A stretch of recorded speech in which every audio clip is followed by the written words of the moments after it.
Hello, and welcome to the Open for Business Human Rights Day webinar. My name is Natanya Clixby, my pronouns are she, her, and I'm a trustee for Open for Business.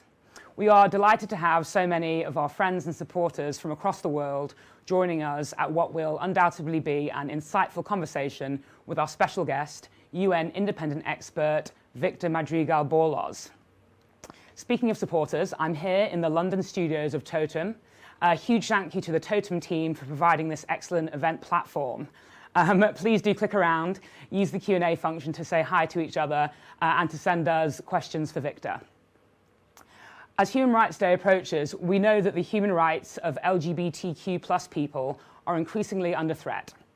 So it's great to see so many businesses wanting to understand what role they can play in advocating for greater inclusion. Business is a really important and powerful voice in the campaign to improve LGBTQ+ rights, and we're Open for Business are proud to work with so many companies to make the case for change. At the end of the day, all of this is about lives of LGBTQ+ siblings around the world.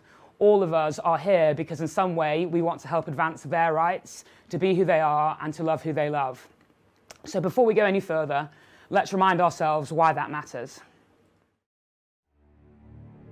Campaigners in the US say they're facing an avalanche of anti-LGBTQ+ state legislation, with the trans community in particular facing discriminatory bills. The far right is now targeting gay and trans Americans in an effort to scare everybody else into taking away their rights. Activists fear that an increase in attacks on Brazil's LGBTQ community is fueled by a culture of homophobia. The Polish president has described the LGBT rights movement as an ideology worse than communism. They call us ideology, but it's not the ideology that's being beaten up on the streets. Demonstrators gathered in Istanbul, demanding an end to anti-LGBT actions by the government. The High Court in Kenya has upheld the criminalization of gay sex. No human law can abrogate what God has ordained. Dozens of gay men have been arrested by police in what has been described as a witch hunt against the LGBT community. I want government to know what I am, so I want being free. President of the Philippines has pardoned a man convicted of killing a trans woman. The man had used a trans panic defense. Hate crime has increased around the world, with a massive rise in some countries.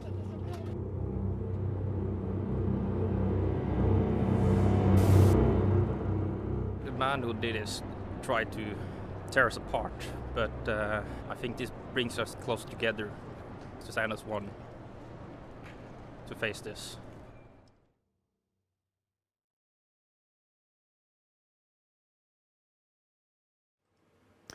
As that video shows, the situation is a challenging one. In many countries around the world, our rights and our lives have become a geopolitical wedge issue. And that's why the voice of business matters now more than ever. And at Open for Business, we are proud to be working with a coalition of almost 40 leading companies from a range of sectors to advocate for change, using data and insights from our research. We know that the voice of business can be crucial in making a difference. And all of our coalition partners have two things in common. Firstly, they are high-profile, highly respected global companies with employees, customers, and suppliers all over the world. And that's important to us because LGBTQ+ inclusion is a global issue. Secondly, they're all committed to doing something to advance LGBTQ+ rights, not just talking about it, but actually taking action.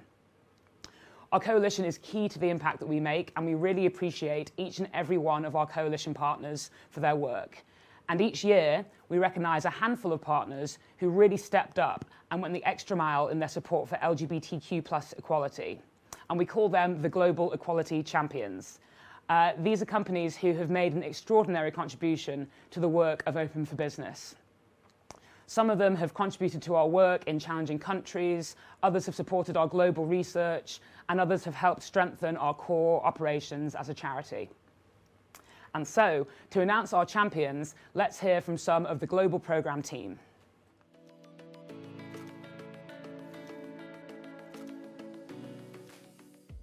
A highlight for us this year was the launch of the third Open for Business City Ratings. This saw many cities across the world fall in the ratings. However, as country director for Open for Business here in Kenya, I was excited and pleased to see Nairobi's ratings go up. Every edition of these ratings has been sponsored by Accenture, and I'm pleased to announce Accenture is an Open for Business Global Equality Champion for 2023. Thank you, Accenture. Asante sana. The situation in Eastern Europe is challenging of LGBTQ+ community. Open for Business brings together global and local businesses to make the case that anti-LGBTQ+ discrimination has a real economic cost. I'm Lukasz, working with Open for Business in Poland, where this year we ran the first time Poland Open for Business Summit. All of this wouldn't be possible without Google, which has been the great supporter of our work in Poland. So I'm pleased to announce that Google is an Open for Business Global Equality Champion for 2023. Thank you, Google. Last year, Open for Business ran the largest ever LGBT survey in the Caribbean when we published the economic case towards inclusion. I'm in Barbados, and I recently joined Open for Business as the regional lead to help mobilize business to support our rights. It really feels like the Caribbean is on the cusp of change and businesses can help move the momentum. The Virgin Group has been an ongoing supporter of our work here in the Caribbean, and so I'm pleased to announce that Virgin is an Open for Business Global Equality Champion for 2023. Thank you, Virgin, for your support. Open for Business is about data-driven advocacy. We do research to activate business champions for equality, to reach out to businesses in countries that are challenging for LGBTQ+ people. We partnered with a number of diplomatic services, including embassies from the US, the UK, Canada, and the Netherlands. I'm a trustee of Open for Business, and this year I had the pleasure of working with Boston Consulting Group to ensure that that advocacy is fueled by powerful local data. So I'm really pleased to announce that BCG is an Open for Business Global Equality Champion for 2023. Thank you, BCG. Open for Business is small, nimble, and fast-growing, and we've got huge programmatic ambition. As Vice Chair of the Board of Trustees, part of my role is to ensure that we grow sustainably. And to do that, we need partners. Partners who understand that programmatic impact must rest on a solid foundation at the core. And we found those partners in Deloitte and DLA Piper. As any NGO leader will tell you, unrestricted funding is the gold that unlocks organizational growth. So I am pleased to announce that Deloitte and DLA Piper are Global Equality Champions for 2023. Thank you, Deloitte, and thank you, DLA Piper. Since Open for Business was founded in 2015, there's one coalition partner that's been core to our success. They support our IT systems, they design our beautiful reports, and they host me here in the beautiful Berlin office. I'm talking about the Brunswick Group. Congratulations, Brunswick Group, on becoming a 2023 Global Equality Champion, and thank you. As we plan for the coming year, Southeast Asia is our focus. I was born in that part of the world, and I believe there is a real need for improvements in LGBTQ+ rights in countries across the region. GSK is one of our partners in this new program, and I'm excited to announce that GSK is an Open for Business Global Equality Champion for 2023. Thank you to GSK.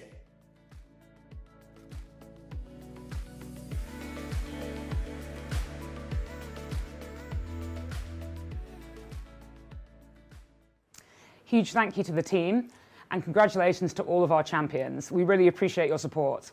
And now, you've heard enough from us. Let's get started with the conversation we're all looking forward to.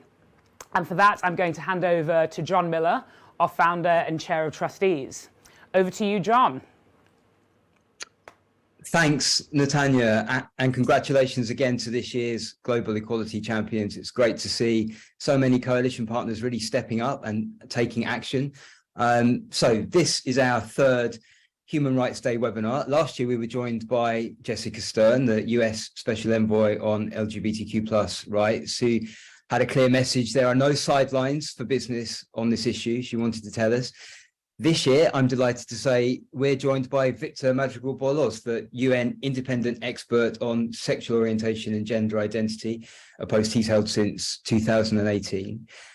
Victor is a Costa Rican jurist. He's worked at the Inter-American Court of Human Rights. He has a residency at Harvard Law School, and previously at the United Nations, he was working on the prevention of torture. I first met Victor in 2019 at a summit in Berlin that brought together LGBTQ+ activists from around the world with business leaders from our Open for Business coalition and other companies. And I can tell you, as you'll soon find out, he combines a rigorous, objective legal mind with the endurance and commitment of an activist. So I'm very much looking forward to this conversation today. Welcome, Victor. I should say, by the way, before we dive in, please do send your comments, questions, Q&A in the Q&A box in the chat function. It would be great to make this as interactive a session as possible. But Victor, hello. Thank you very much for having me, John. It's really great to have you with us. I wanted to start with the basics. What exactly is an independent expert on sexual orientation and gender identity? What is it? Yes, what is exactly an independent expert? I know that sometimes these figures and these mechanisms at international level can seem rather baroque for people that are experiencing violence and discrimination. And so I'm very happy that we begin there. The United Nations, as the global forum where global agendas are discussed, the global agenda for peace, the global agenda for development, the global agenda for climate change, and of course, the global agenda for human rights, is the essential construct in which multilateralism states actually formulate the rules according to which human life is fostered and the pursuit of happiness is actually supported for all human beings in this planet. And within the United Nations, one of the three pillars of work is the pillar on human rights. We are about to begin on 10 December of this year, the day after tomorrow, we begin the year of celebration of the 75 years of the Universal Declaration of Human Rights, which is the essential document upon which we declare as the peoples of the United Nations the rules upon which we want to recognize human dignity and the basic rights that we all have, among which one of the key ones is that we are all born free and equal. Now, over the years, that has meant different things to different persons, and one of the traits of international law is that it develops in its ability to recognize both phenomena of discrimination and violence. And to that end, the United Nations, in its human rights pillar, has a number of mechanisms that it creates in order to help it in that connection. And an independent expert sits within what is known as the special procedures of the Human Rights Council. The Human Rights Council is, so to speak, a committee, a deliberative body that has 47 of the state members of the UN. They are elected to be there. And it appoints experts on different topics to advise it, to report to it on a particular situation. Some of the special procedures have existed for a long time. The special rapporteur on torture has existed for decades. The special rapporteur on violence against women has existed for decades. But others have been more controversial, and that is the case of my mandate. The creation of my mandate was lobbied for over a decade by civil society and taken forward by receptive states that wanted to ensure. And it was very meaningful because it was hotly debated, and it ended in the creation of a mandate that is meant to gather evidence as to the way in which violence and discrimination occurs every day against lesbian, gay, bisexual, trans, and gender diverse persons, but also to come up with advice to states on what is good practice, what is best practice that they can implement to further the human rights of all of these persons, to live free and equal, to fulfill the promise of the Universal Declaration of Human Rights in that respect. And that is my job. I work gathering that evidence, and I report to the Human Rights Council and to the General Assembly of the United Nations every year, in June to the Human Rights Council and in October to the General Assembly of the UN. And I cover every country in the world, and the persons that I aim at ensuring protection is every person whose sexual orientation or gender identity, real or perceived, or independently whether they identify under the acronym or outside the acronym, whether you are an ancestral gender diversity such as Mushe in Mexico or Hijra in India or Fafini in the Pacific, or whether you are a highly structured identity such as lesbian women, in all of those cases, I am supposed to provide for the protection of your rights.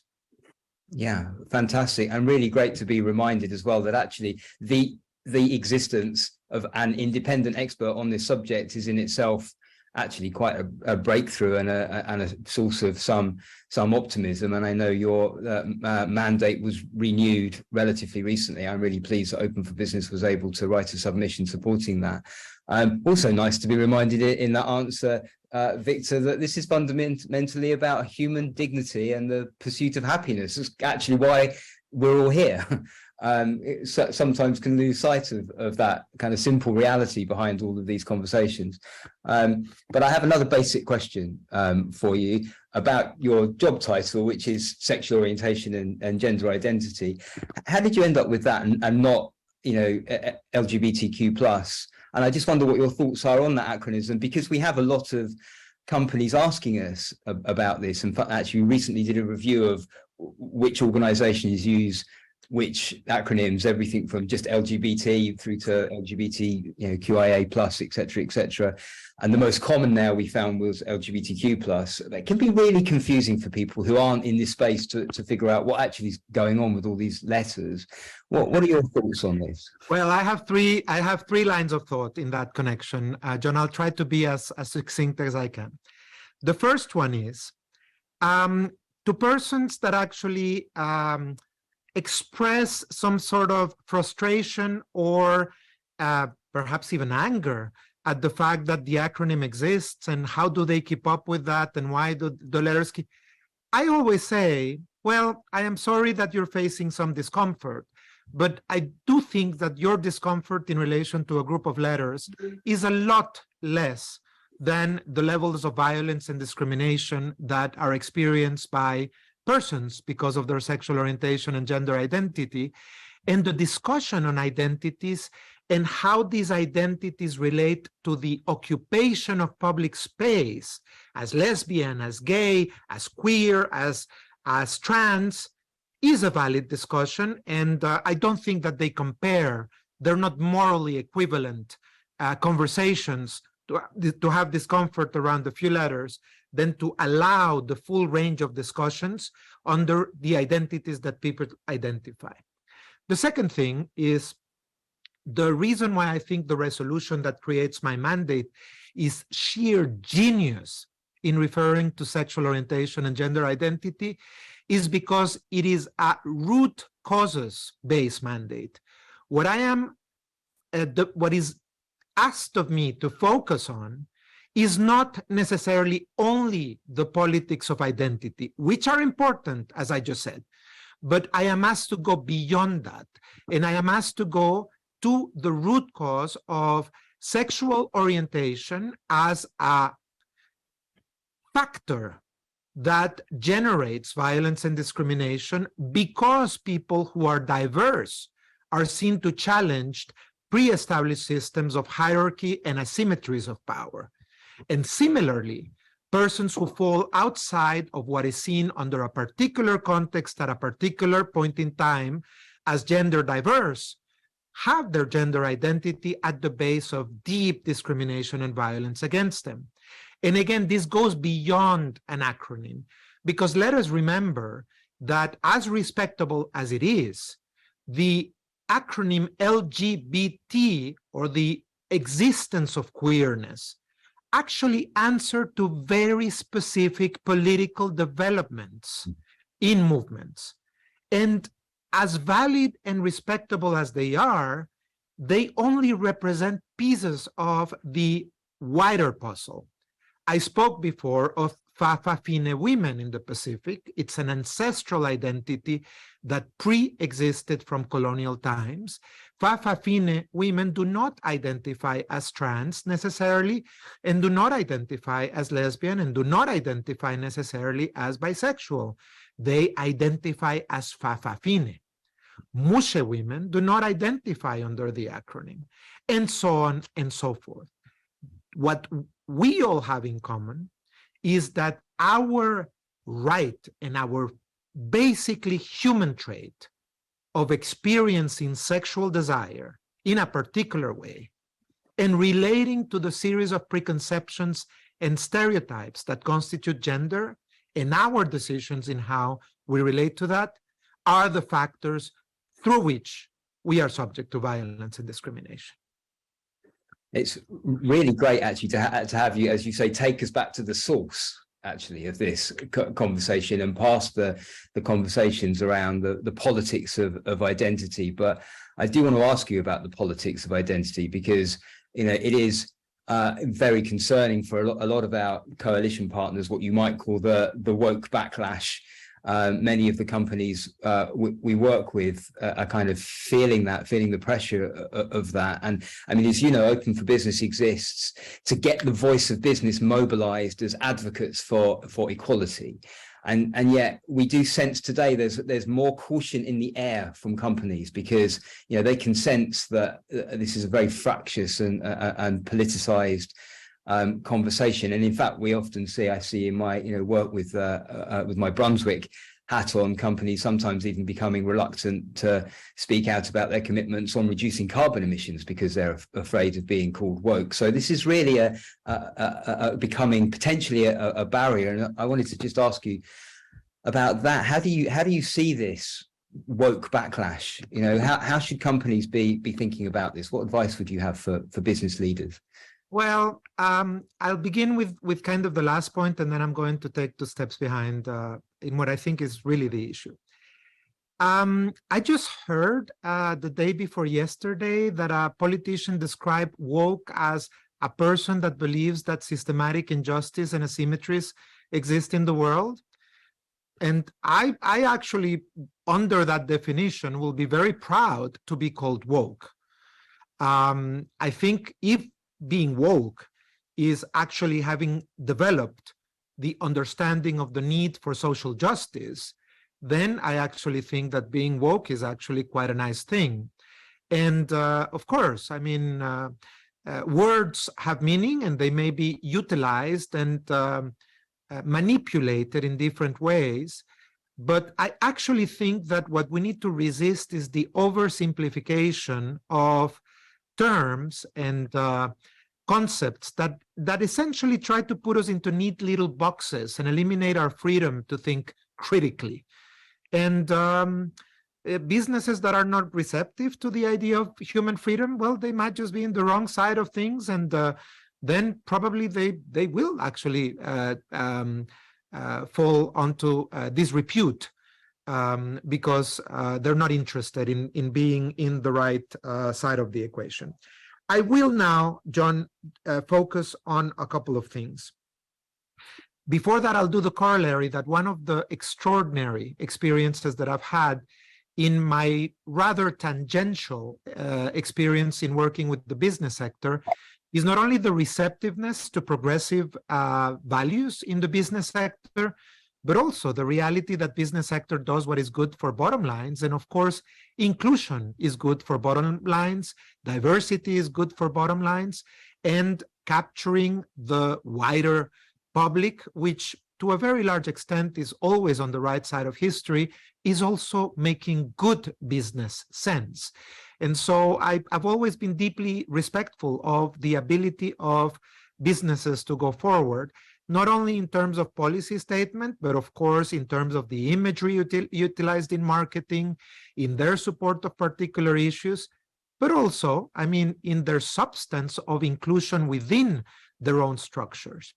I think that it is important that businesses look inward and understand that it's also a question of having diversity, not only in the C-suite and perhaps not only aiming at the inclusion of gay urban males, which is the population that seems to have broken the ceiling, but also of trans women, also of lesbian women, also of non-binary persons and gender diverse. So this is, of course, my call. Having said that, John, and please forgive me for being a little bit long on this, but I just wanted to touch upon a fact. I think the whole idea of thinking that one should not conceive oneself as a political being has been part of that manipulation. So let me take you through a very quick historical overview of the way in which the human rights of LGBT and others have evolved in the UN system. Before the 1990s, the word sexual orientation had never, ever been mentioned in an official United Nations document. Not even once.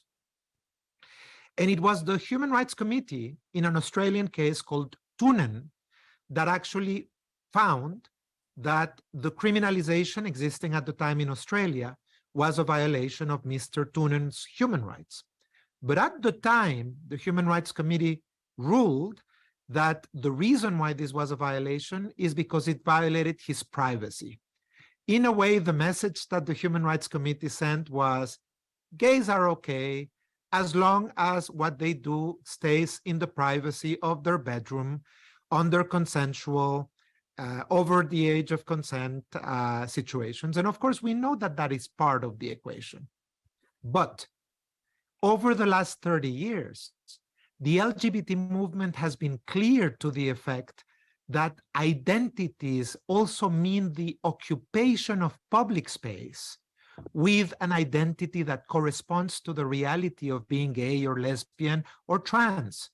It means in terms of your employment, to be able to say to your employer, who is your dependent? And if it's your gay husband, then you need to be able to say that. And you need to stand around the water cooler and explain to people how you spend your weekend if you so wish.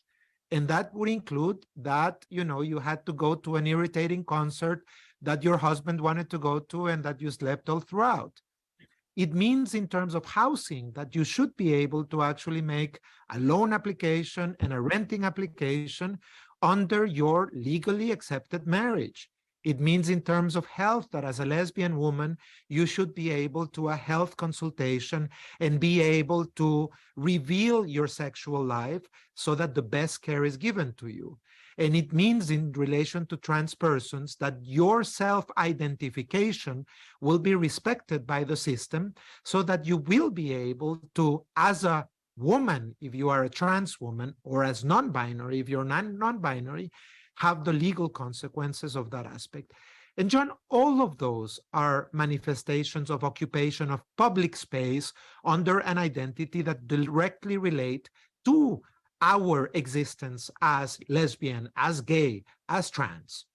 And more importantly, we also need to occupy public space to manifest to the system that although we are minorities, we are important minorities that carry political weight, because in the democratic game, that also means something. And this is why, for me, in particular, having seen Pride marches in Costa Rica go from 50 persons to 600,000 persons was meaningful, because that manifestation meant this is a group that needs to be respected also in terms of political weight. And it also means to businesses that this is a group that actually is going to watch out whether you are just placing a nice ad on Pride Day or whether your structures are truly inclusive and your policies are truly inclusive. And that means the significance of our populations and communities through occupation of public space and that is essentially what politics are. Yeah, fantastic, Victor. There's a side conversation taking place on the chat about trans rights, and I know that last year you produced a report on gender called "The Law of Inclusion: The Practices of Exclusion," which, by the way, I would recommend to anybody. It's a wonderfully crisp, comprehensive account of the concepts and issues at play. And all of us will be aware of the sort of moral panic around the rights of trans people. And this is really concerning for a lot of our coalition partners, many of whom have been really proactive in providing support for people transitioning in the workplace, or enabling non-binary people to be recognized in the sort of IT workplace systems, or just generally signaling support for trans equality inside and outside of their businesses. And yet, of course, it's become such a politicized, toxic public dialogue. Companies are really having to hold their nerve on this one. And I'm wondering what your perspective on this is, how businesses should think about this. And I actually want to just throw a question at you from somebody who's watching, Catherine Harris, who's a member of the LGB Alliance. She says, "But you aren't independent at all, are you, Victor? You have excluded views of LGB people around the world who disagree with you and your worldview." And she also says, "A lot of LGB and TQIA plus people see no connection between LGB and TQIA plus. Should you not balance out the rights of groups and not just those you select as being in support of your own view?" So there's a sort of, a bit of a tumble of thoughts and questions for you, but I'd be grateful if you'd respond to that, please. Of course, John, and I have to say that in a way, it's useful that I don't have access to seeing the side chat, because I'm sure that I would find that conversation a lot more interesting than anything that I have to say. But thank you for allowing me to weigh that in, and in particular, Catherine Harris's question, which I've had before, also from Catherine many times.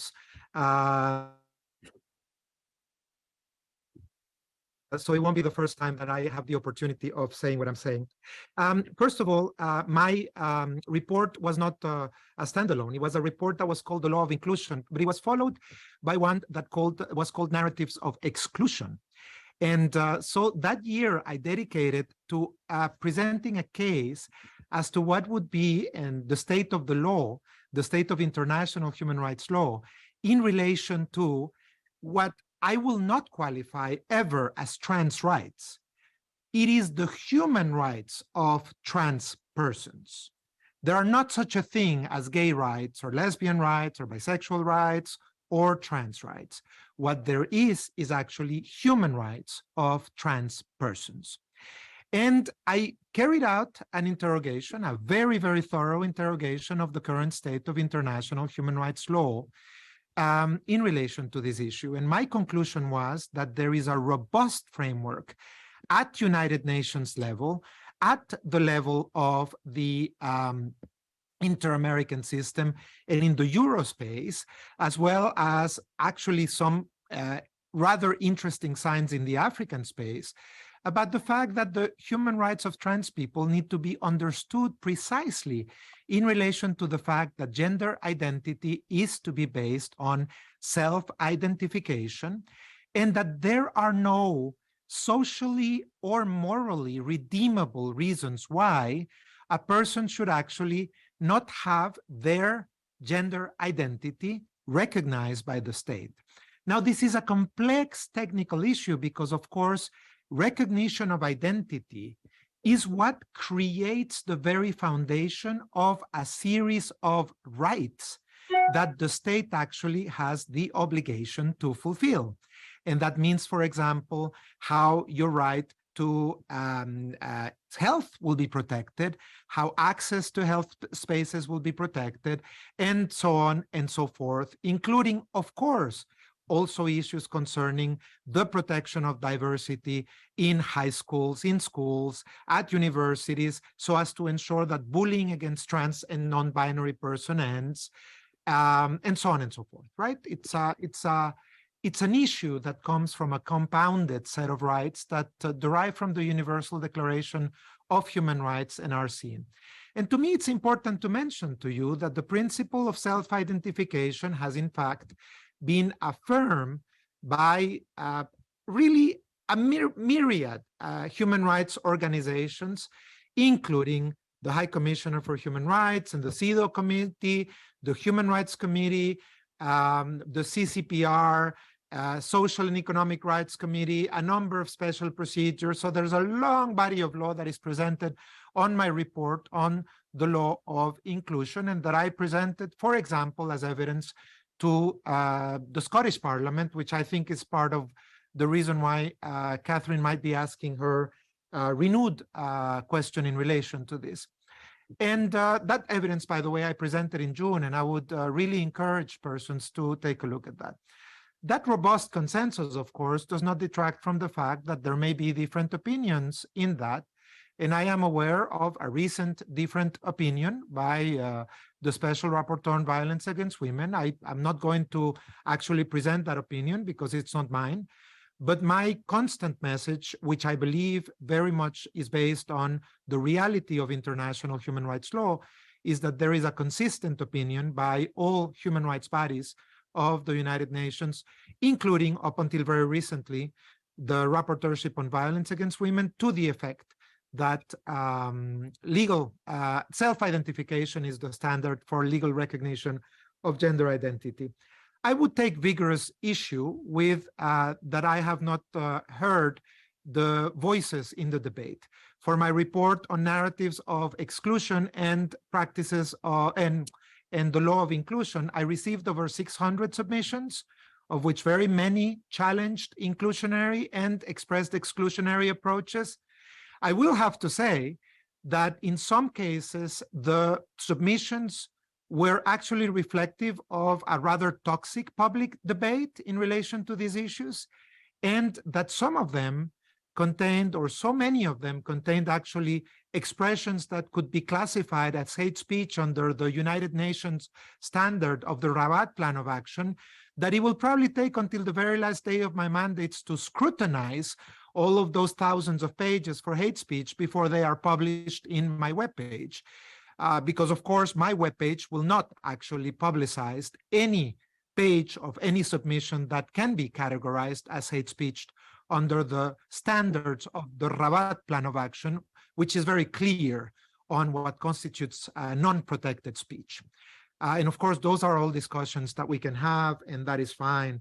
I will take issue because I actually think, John, that the vast majority of lesbian, gay, bisexual, non-binary, diverse persons in the world have galvanized around diverse movements that understand that at the basis of violence and discrimination that is exercised against them on the basis of their sexual orientation or their gender identity, there is the defense of a hegemonic system that places very neatly people into the male and the female and puts them into that box, and that actually relies on biological determinism. We know that these are the narratives of sex matters, for example. They are the narratives of that it seeks to exclude gender diverse persons from spaces, and that actually base themselves in what could be constituted or described as three different narratives that have exclusionary objectives. The first exclusionary objective builds on the narrative that gender identity is somehow harmful to children and that seeks to be recruiting. As we know, historically, that was the playbook that was utilized against gay men.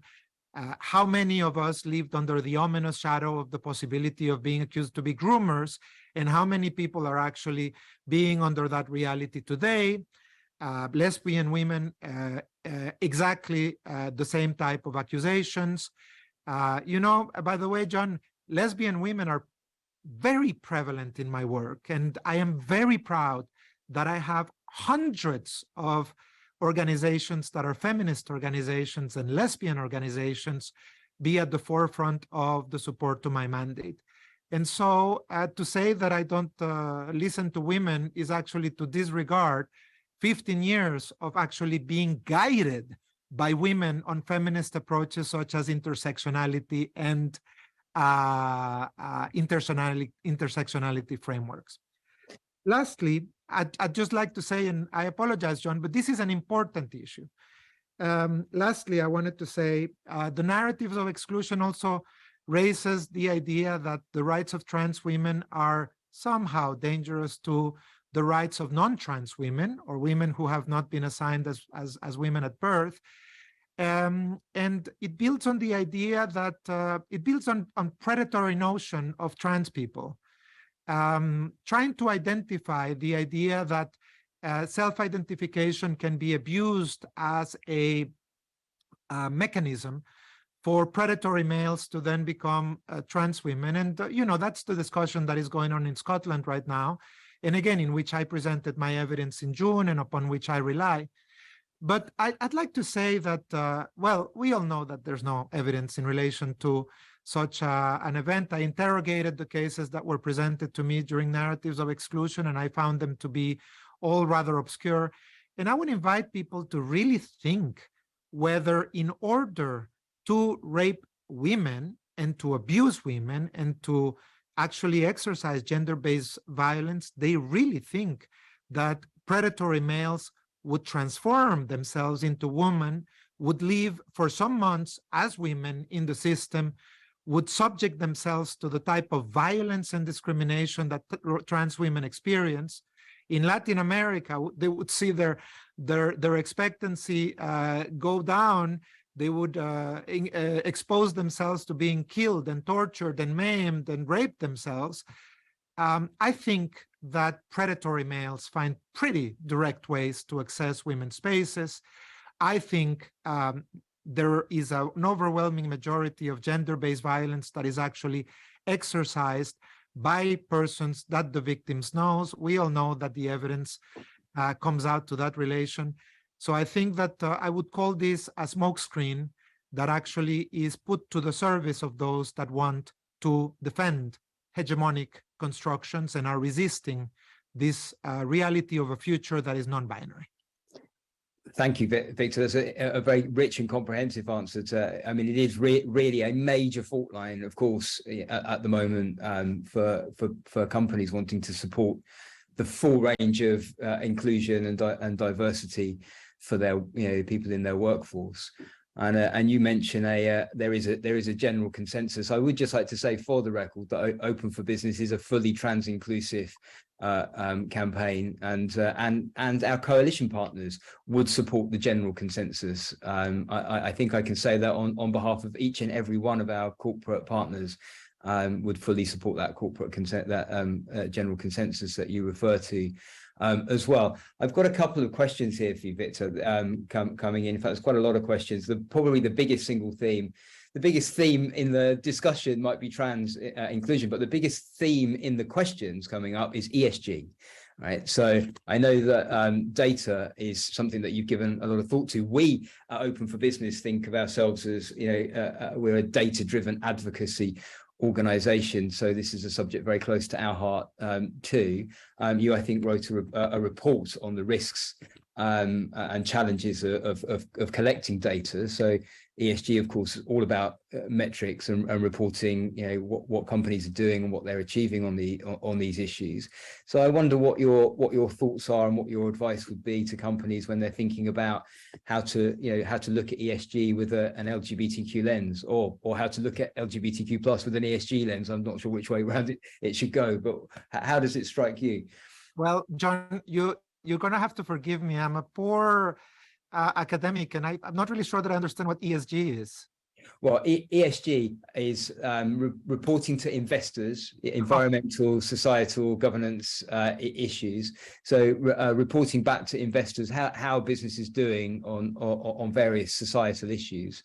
So apologies for using the business jargon, but I guess the underlying question is, if you're a company and you're being asked on the one hand to be providing comprehensive audited data on various operational outputs and metrics on climate, on various environmental issues, on various social issues, how do you apply that same rigor to your the way that you're dealing with LGBTQ plus inclusion in a business? Absolutely, John. I'll be very happy to answer that now that I understand what it is. So the first thing is, I think that over the last 75 years, one of the great things that has occurred in life is that we have understood that human rights are not just the particular area of concerns of states.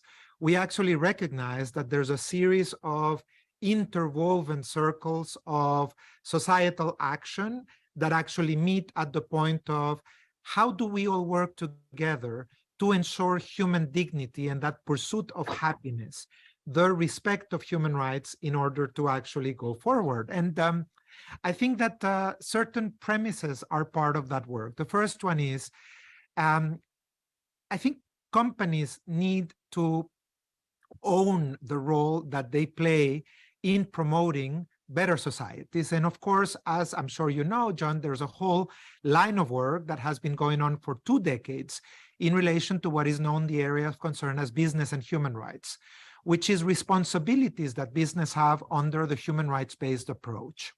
Now, for me, the human rights-based approach, as having analyzed it for a decade and a half, is consisting of 4 basic principles. And I know the principles of the human rights and business guidelines are more elaborate, but to me, the generality of the human rights-based approach is non-discrimination, including on sexual orientation and gender identity. It's participation, it is empowerment, and it is accountability. And I think what you mentioned in relation to ESG is probably reflected in this kind of construct of a series of elements that go in that direction. And I think companies are actually talking about this interaction and their responsibilities to promote more inclusive, more open, better societies, but also their business interest to actually understand that there is an unstoppable movement towards inclusion and diversity and respect. You will actually know that companies will need to understand that certain premises are cornerstones of successful measures of social inclusions. So what are the cornerstones of this aspect? Well, LGBT people make a successful and useful contribution to society. So it's good to have LGBT people as part also of your corporate structures. Second, their aspiration of being themselves and finding happiness is an expression of their human rights, of the exercise of their human rights. And third, the satisfaction of their human rights is also the key to unleashing the full potential of their contributions. So if you're respectful of gay people in the corporate structure, you will have people that are, of course, not fearful of being their full selves, being as creative, as expressive, as excellent within the corporate structure as they can be. And they will also not have fear of being themselves, pushing for diversity and inclusion in the workforce. So, for example, I wonder how many of those companies, and I hope that many of them are listening, that are hesitant to place themselves in relation to trans issues, I wonder how many of them have listened to trans persons and the realities of their lives. I wonder how many of them are actually including this vision and receiving the opinion of trans persons. You know, nothing about us without us. Trans people exist and they have a valid voice in relation to all of these issues. Then companies can make up their minds and decide to be on the right side or the wrong side of history. That's fine. But they need to listen to all sides of the conversation, which is, by the way, one thing that puzzles me in the narratives of the anti-trans movement or gender critical movement when they say that they are being silenced, when I see that actually their voice is reflected in a whole range of media outlets, and it's overpresent in those media outlets by hundreds and hundreds of articles as is being monitored, where when trans people, as we know, are amongst the most invisibilized, the most vilified, the most demonized persons on earth, and as a consequence, they are the most raped, the most beaten, the most tortured, and the most killed. So to me, the question is, how exactly does that mean silencing? So please listen to trans people before you make up your minds. That's one thing. And the other thing is, of course, I think a systematic approach to the social inclusion of LGBT and gender diverse persons should be adopted through the adoption of comprehensive programs and plans. And not only states need to apply vigorous anti-discrimination positions, it also needs to include medical classifications and school curricula and protocols and procedures. And I would add within this protocol and procedures, those concerning ESG. There is such a thing as social impact in diversity policies. There is such a thing as what we are seeing as extraordinary progress being created in Argentina because of the trans quota of employment. Which is another thing, by the way, that is of such absurdity that I just don't understand it. People who say that legal recognition is going to be used by men to occupy posts as women in political space. And again, I just ask, do you really think that men that want to perpetuate themselves in power are not going to be the ones rigging the system? And dissolving parliament and passing laws where they can be perpetually reelected. Those are the men that we need to, to worry about, not trans men and women who are actually exposing themselves to torture and being maimed, and who actually then have a right to occupy public space and political positions under their identity. Do these persons think that in order to gain parity, there's going to be 1,000 men that are going to be running for Congress in an identity of women?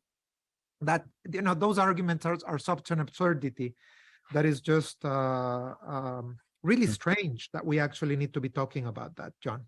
It's a nice common sense light to throw on it. In fact, Victor, we've got 8.5 minutes left of this conversation, and I've got a lot of questions here in the chat that I'd like just to touch on a few of them. Maybe we'll do a sort of high speed fly through of like a handful of them, if that's okay with you. One is the climate crisis.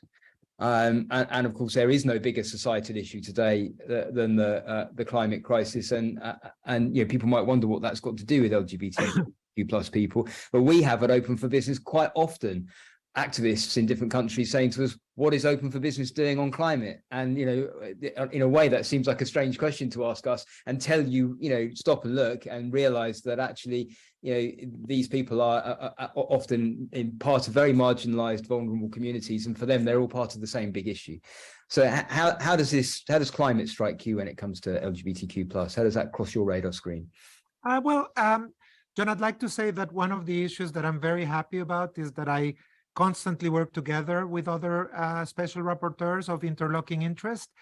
And that is fortunately the case in relation to climate change. My colleague Ian Fry and I are convening an expert meeting on the disproportionate impact of climate change on LGBT persons. And so we will be learning a lot about this from LGBT communities themselves. And I'm very much looking forward to hearing what lesbian experts, what gay experts, bisexual experts, trans experts, and non-binary experts are to say on the issue. But I have some working theories. One of them comes up with my research in relation to disproportionate impact of COVID, where I carried out a very extensive consultation process with over 500 submissions came through, and I found out that the reality is that LGBT people come to climate change and the impact of climate change in a situation of structural disadvantage. And what that provokes is that, for example, LGBT people do not have access in most of the world to credit or to having accounts, or are disproportionately represented in the informal sector. And so the question is, when you have the impact of climate change and the waters rise, and you're going to need to have people leaving areas, you need the mobility that is provided by economic resources. And what do you do with populations, not only LGBT people, but that include LGBT people? How do you do and how do you deal with that? The second thing is that responses to emergency are very often impacted by stigma and discrimination. I would not be able to paint a full picture in the few minutes that I have left about the many lesbian women that go to queues in relation to food assistance or sanitary assistance that has been deputized to community leaders or religious leaders. And actually the religious leaders say, no, this is for a family. And what you two women have is not a family. So I'm not going to give you this package, this food package, right? And that is, of course, the way in which humanitarian programs are assisted in relation to these issues. And of course, this also impacts very strongly homoparental families, transparental families, lesboparental families. So it's a real problem. And then the third element is the extent to which measures that might seem innocuous or neutral at the outset, but may actually deploy discriminatory impact. So, for example, if you think again of curfews and moving, acquisition of territory, health, all of these issues are very strongly impacted. And then you have, John, when people move, where are they going to move? So we know that in the Pacific, there's a number of countries that in all likelihood are not going to exist in 10 years. So the question is, where will they move? Lesbian women living in those places, trans women, gay men, where are they going to move? Are they going to move to nearby countries where it's criminalized to be LGBT? Are they going to actually go to a country where their marriage is not recognized? So, of course, there's a number of working theories in relation to the way that this relates. Thank you, Victor. So I wonder whether you could provide a word or two of advice for some of our coalition partners who are listening on this webinar right now. Many of whom, are individuals who are highly committed to, using the influence of their business to promote LGBTQ rights around the world. But of course, that's a difficult thing to do in reality. The structures of business sometimes can befuddle that, and these are often very contentious issues in some of the countries that businesses operate in. What in a nutshell, what would your advice be to people in businesses who are trying to take this agenda further? Human rights is the responsibility of everyone. And a human rights-based approach means listen to the affected communities, populations, and peoples as amply as possible, as openly as possible, but then ensure that once you've heard, you actually apply also the principle of non-discrimination, the principle of accountability, and the principle of empowerment, and bring in diversity to your companies. Otherwise, your endorsement of a pride float is not that meaningful. Absolutely, and accountability to finish the fourth of your set of four. But I wonder though, that might be personally something people feel, close to their heart, and actually oftentimes reframing the conversation, for us, as you started to do in an earlier answer, and start to look, there are also clear, tangible economic costs to discrimination, costs to business of discrimination, which in many cases are measurable, and that's often a conversation, which in our experience people find is easier to have than basing the conversation purely on human rights, as important as they are to each of us. And in fact, it's the Human Rights Day webinar, so that's indeed why we're all here together. But we've covered a lot of ground. May I? Yeah. May I say something very quickly there, John? I think one without the other is a complete. It's an incomplete yin yang, and I'll tell you why. I think the economic case is very important, and I very much think that your work